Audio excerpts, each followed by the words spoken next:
Leo, welcome. This is for Leo sun, moon, and rising sign. Welcome to August of 2024.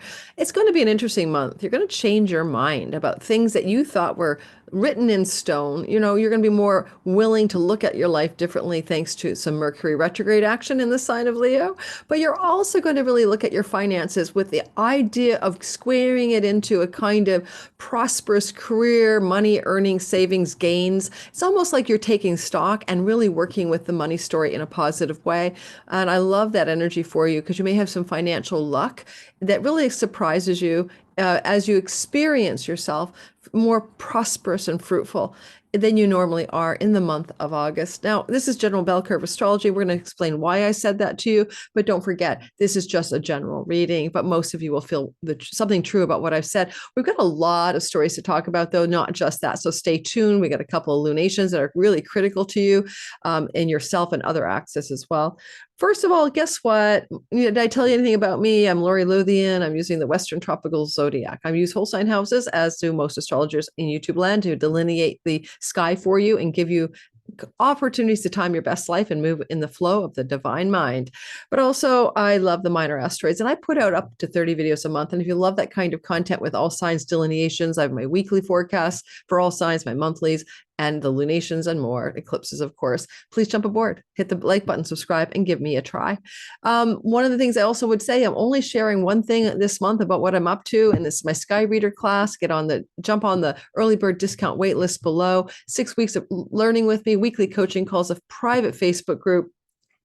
It's my 5th time teaching Sky Reader, Be Your Own Astrologer, Time Your Best Life. It is a really great course. I have fun. I have so much fun with it. I love helping you guys learn how to make your own predictions based on your natal chart. It's good for advanced beginner to early intermediate. You want to know a little bit about astrology, right? I do an intro at the beginning to give you all the basic tools of the language. But of course, if you have never even looked at a natal chart, I'm not sure that this is going to be a course that you could just jump into, but give it a try. Why not? It's evergreen. You get to keep the teaching content and the replays forever afterwards. All right, so let's get rolling and talk about what's happening in the sky. The first thing I want to talk about is I really, really want to focus on the idea of what Mercury's doing here, because it is complicated, but it is pivotal. We're starting this, by the way, video with me talking about where the planets are going in the sky, right? Where each of the planets are and what that means for you this month. Then we'll break it down into the chronology, where you'll need to get a pen and paper and write some dates down.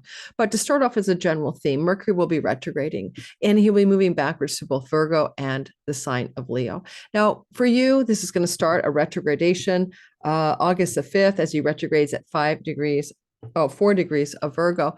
That's your second house of earnings, possessions, resources, also dietary style and things you put in your mouth. Going backwards can be something from the past, returning, like a return to an old dietary style, or going back over some old financial matters to do with your savings, your possessions.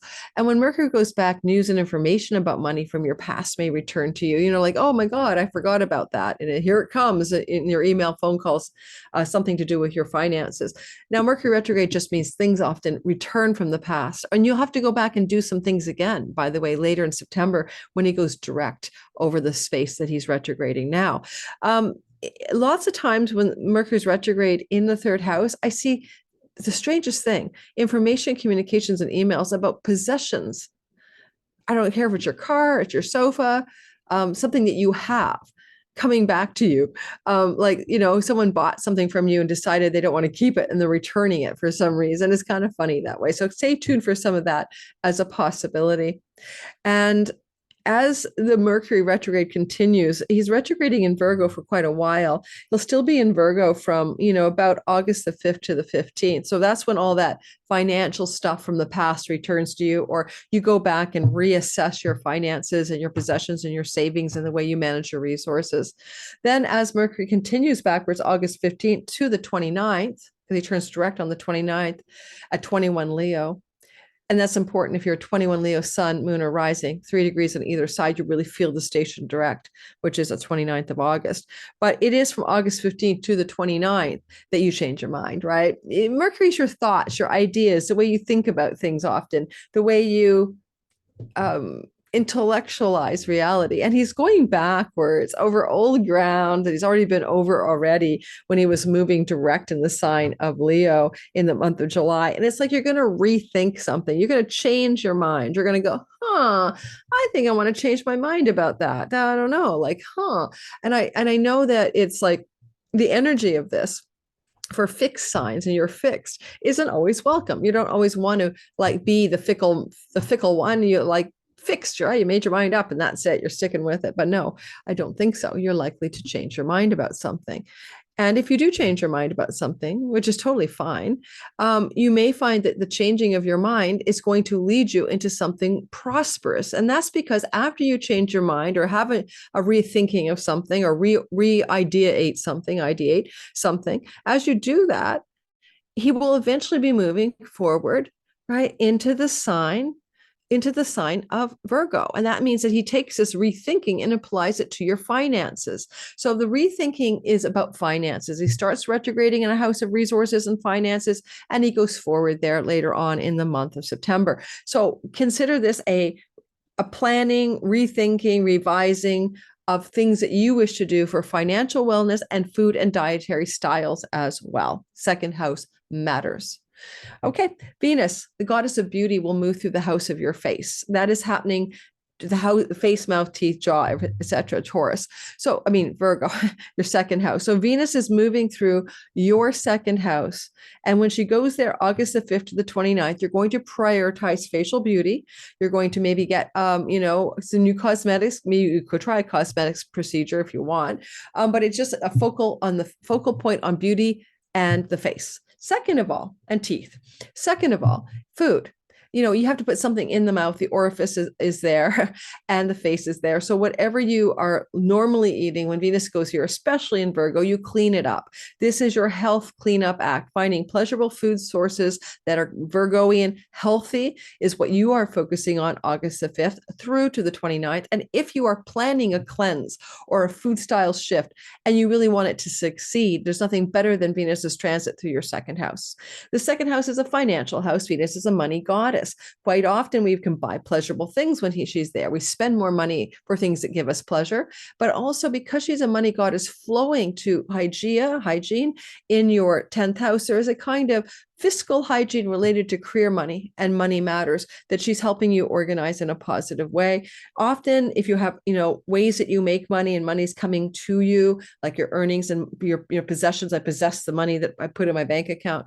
This is a glow up financially. So you're having a bit of a money glow up here in those 3 weeks, August the 5th to the 29th. It does occur yearly. She will also be in a trine to Uranus by whole sign and later exact in the month, which is a financial positive surprise connected to career opportunity and financial earnings. So look for that at the end of the month. I'll give you the dates in a bit.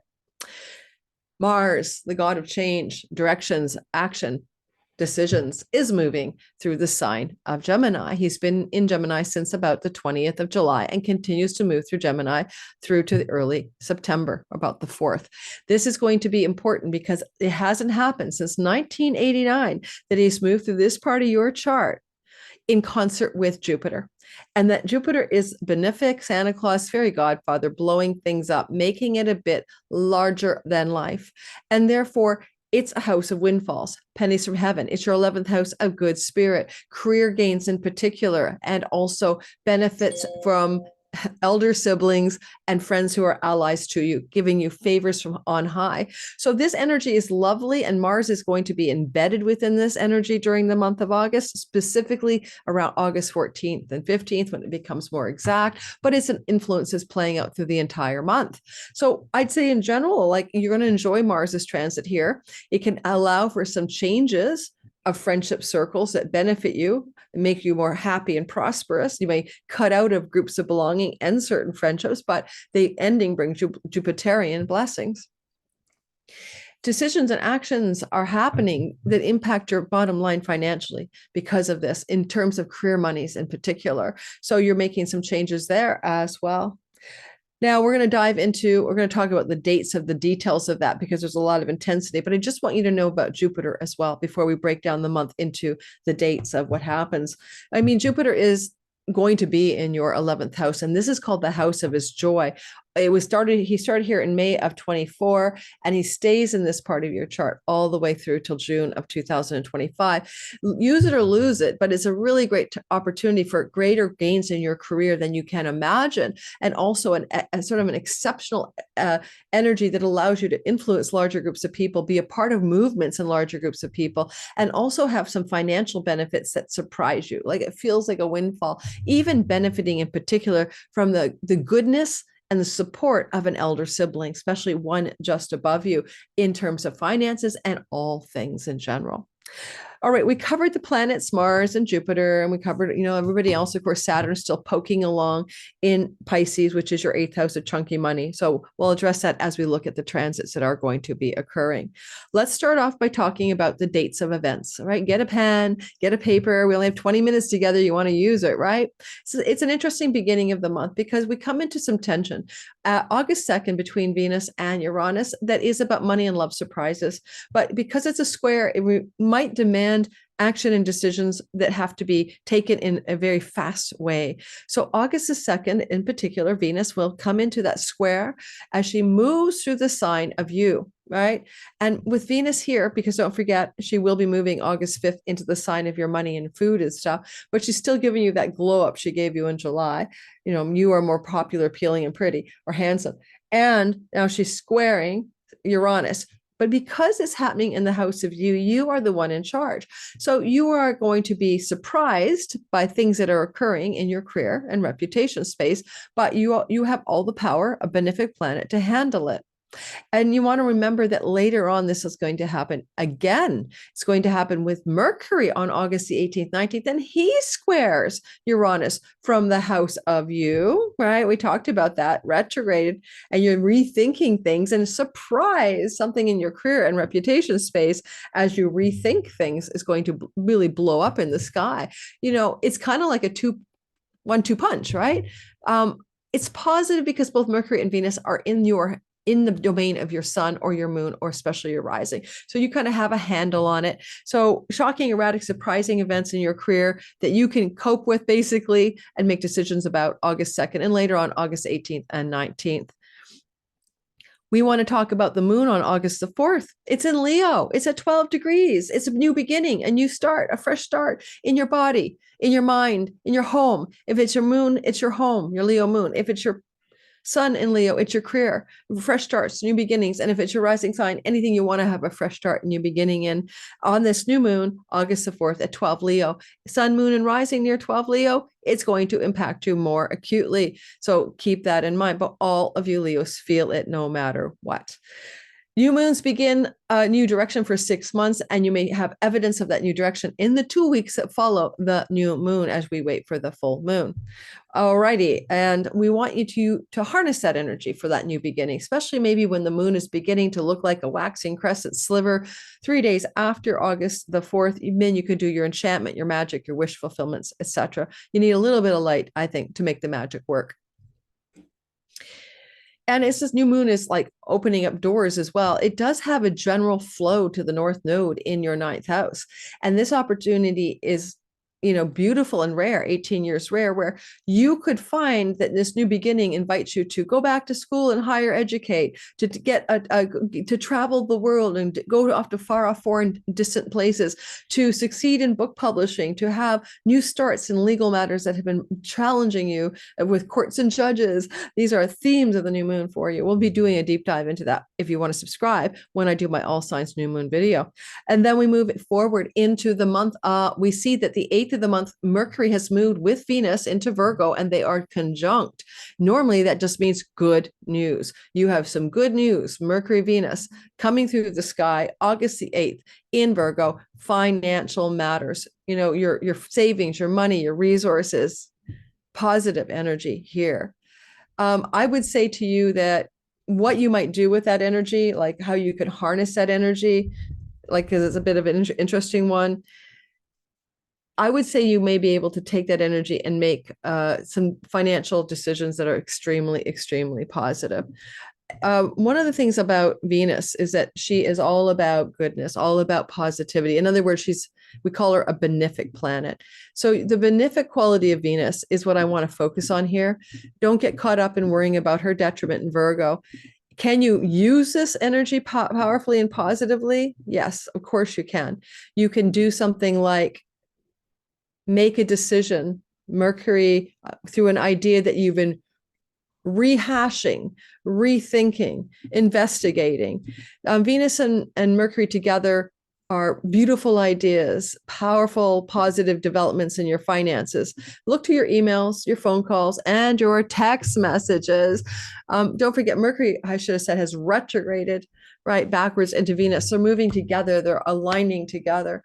I think you could have some really significant positive financial news connected to money, earnings, savings, and resources. And I don't know if you have to do anything, it's just going to show up for you. That's my take on it. That's August the 8th, 2020, August the 8th, 2024. One more thing about that energy. It is flowing in a general way to Hygeia, the goddess of hygiene.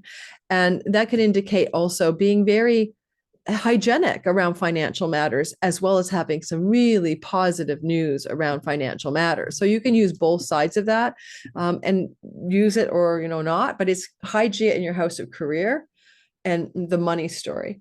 And with Uranus in a whole sign space, surprising positive money stories as well from your career and financial stories. Moving forward to August 8th, right? Give or take a day. August the 13th to the 16th, Mars and Jupiter come together in a conjunction. We haven't seen it in Gemini since 1989. Go back and try to remember what was happening in your great gains in your career. Did you get a raise or a promotion? Did your financial glow up happen from your career stories? What was going on at that time? It is back. Did favors from friends and allies and benefactors and elder siblings show up on steroids? You may experience that again. This is happening August 13th to the 16th, but Mars-Jupiter conjunction eventually from the 16th to the 24th squares Saturn in the house of shared resources, banks, mortgages, loans, and taxes. And you have a kind of conservative constraint, slow down, caution, yellow light here. Yes, it's exciting. It's big energy in your 11th house, but you have to look at it squarely from a Saturnian, sober-minded, realistic perspective. How do you deal with this? Could be a windfall, could be winning money even. How do you deal with this energy in a way that is responsible, measured, constrained, and careful? And so it's not necessarily bad, it's just that. And eventually we also see Venus moving into an opposition to Saturn right after that, 18th, 19th, 20th, 21st energy, creating a T-square in the sky that is always challenging. T-squares are like not fun to play with, but they make change happen and they make greatness happen. So Venus opposite Saturn is like love and money hardship energy, but it's in the fiscal side of the chart, 2 and 8 squaring Jupiter. It's almost like you're going to have, and Mars, a major blow up financially, a great gain in your career, some significant positive developments from a sibling, elder, or a friend or ally or benefactor, or just some kind of incredible, powerful yay you moment that surprises you about career success. But then you have to deal with it really practically. Venus and Virgo, you need to look at the details. You get an accountant in there. You have to figure out the tax structures. You have to deal with it, basically. If you were looking for jobs and you were like out there searching, this could be a surprising opportunity for some success in that job search, but you need to look squarely at some limitations and structures on the axis of the finances regarding that opportunity. Moving forward to August the 21st to the 24th, that same Venus moving through Virgo in your second house of finances, resources, and things you imbibe in your face will come into a square to Mars. The cosmic lovers are having a really intense time. It can be good for sexual romantic love, but Venus here in the second house usually isn't too concerned by money love. She's more about money. So it's money battles, money turning points, money pivots that require action. It does connect to the 11th house of career gains. And so it looks like career, money, decisions, actions, and pivots, turning points, actions, and decisions must be made that are August 21st to the 24th. Technically, with Uranus, in your 10th house, having already been conjunct Mars, and before that Jupiter, you're coming into a time where there are some surprising changes and pivots in your career and in your reputation. And a lot of this is about focusing on the fiscal energy, the money energy of those changes. August 21st to the 24th. August the 26th to the 27th is a happy spot in the sky. Venus trines Uranus in the 10th house of career. And this is a happy surprise regarding finances and career stories, freedom, breakthroughs, and all of that come, rebellion, freedom, and breakthroughs come in the career 10th house from Uranus, flowing to Venus saying, let's get that fiscal money story all worked out. Let's get our earnings, possessions, and our resources in a positive glow up. It's not likely to be winning the lottery, I don't think, because Uranus is in the career house, but you do have a surprise moment here in time, August 26th and 22nd, to do with career monies in particular, or maybe some money from a kind of a surprising change in your career opportunities. And then August the 28th, 29th, Venus will oppose Neptune. Well, just don't get swindled here. I'd just say be careful around August 28th to 29th that you don't get fished, that you don't get like someone calling you who's a prince in some far off land and you just have to send the money to get there in total inheritance. It has that quality about it. It's on a fiscal money axis 2 and 8. What you don't see and don't know will hurt you financially, but good news is Neptune is retrograde, Saturn is realistic in your house of shared resources with a spouse, a bank, a loan, a mortgage. But there's this tension around the 28th and 29th that does require you to have eyes wide open and not believe everything you see. Just be cautious around the end of the month about the energies of fraud, swindle, or confusion or delusion. I feel like the retrograde Neptune is an asset. You're seeing sober-minded realism about the money you share with the spouse, about your investments, your banks, loans, mortgages, and all of those things, tax structures as well. But you're facing them and focused on them with Venus's support on the 28th and the 29th of the month. And the full moon, I'm always forgetting the full moon on August the 19th is in that house of your significant other, right? Your marriage type partner, your business type partner. That is a full light in that house. And you're going to be focused maybe on the full moon of August 19th, add 2 weeks on things to do with that partner and the things that you do with that partner. This can also be your audience and marketplace if you have one, and you're putting a full beam light in that to offer up completions for fulfillment and fruition of projects and things you've been doing in audience, marketplace, clients. But also your significant other, where Pluto is sitting at 0 degrees of Aquarius this month. So you got a full light on other people and you're really trying to figure out what to do with it. This full moon is at 27 degrees of Aquarius, and that means that it is in a square to Uranus at 27 degrees of Taurus. So there can be some shocking developments regarding career and legal contracts, career and your significant other, career and powerful people who come into your world, Pluto. Surprise, right? You're not expecting it in the 2 weeks that follow the 19th of the month. All right. And don't forget, every full moon lasts also 6 months. So there's a lot of full focus in the next 6 months with shocking surprises to do with career and 7th house matters, legal contracts, other people that matter to you, business partners included, and your significant other. I would expect maybe to have some kind of bit of challenging energy going on at the end of the month with finances and a significant other. Alrighty, shared resources, the way you share the money together. Okay, thanks for listening. Don't forget to like, subscribe, hit the notification bell. If you like this kind of all signs weekly, monthly content, go for it. I hope to see you guys in the future. I hope to see you in my Patreon community or in my Sky Reader class. I also teach monthly one-off classes at the end of every month. You'll learn more about that if you check my website. It's all in my description box below. Thanks for listening.